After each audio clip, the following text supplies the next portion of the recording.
Kids under the age of 14 in the state of Florida must tonight brace for a new state law, which takes effect on January 1st. Governor Ron DeSantis signed into law House Bill 3 back in March. The measure requires social media platforms to delete the accounts of anyone under the age of 14. In addition, those aged either 14 or 15 will need parental permission to keep their existing accounts. Any social media company which does not adhere to the new law could face lawsuits and fines of up to $50,000 per violation. Supporters of the law say it will protect children from the potential dangers of social media. But critics of the law insist the law violates the First Amendment. They also say these decisions should be left to parents and the government should not have a say. Joining me now, State Representative Michael Gottlieb, Democratic member of the Florida House of Representatives. Representative, you voted in favor of the law, which received an overwhelming bipartisan support in both the Florida House and the Senate. What eventually won your support for this?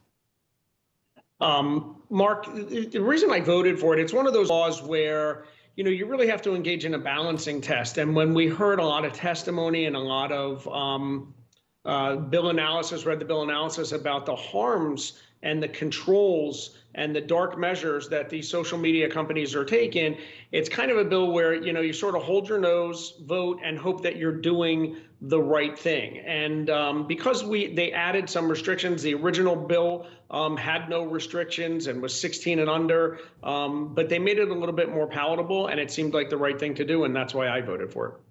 Florida often finds itself in the center of the debate about big tech censorship, but some opposed to this bill say it's actually Florida now violating the First Amendment rights of young people's access to a free press. So how do you argue with that point? I don't necessarily disagree with that. I think that, this is obviously a law that's going to be tested in the courts. I think that the courts are going to have to balance whether or not, and it's a strict scrutiny balance, meaning the courts will strictly scrutinize the law, whether or not there's a compelling governmental interest. So we have to look at the harms.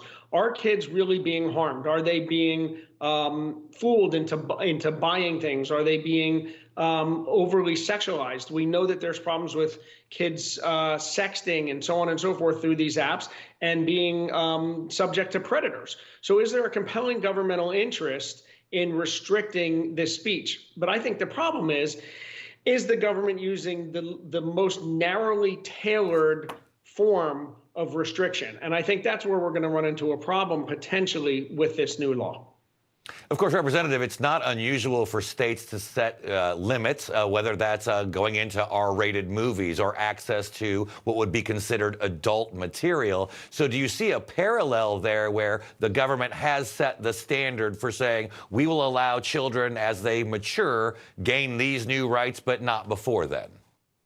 Sure. I mean, we've done it, we do it with driving, we do it with tobacco products, we do it with movies, as you said. So we've become somewhat, accustomed to having certain restrictions. But this is speech. This is the First Amendment. And the First Amendment says speech shall not be abridged. So, the question is, there's good that comes out of social media as well. The question is, did the legislature go too far with this bill? And again, that remains to be seen, and it will be an issue that'll be determined by the courts.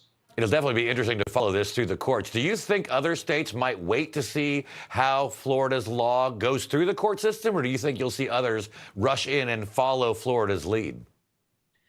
I think that this is sort of model legislation that was given to Florida. I don't know that we wrote this up ourselves. I think that the majority party took this from different sites, but at the same point in time, I think that there were legitimate harms that we were having or experiencing in terms of some of these companies really going after kids in terms of the way they market to them. I do think that other states will probably follow suit. It'll be an interesting discussion and a topic to follow. State Representative Michael Gottlieb, thank you for joining us tonight. Thank you.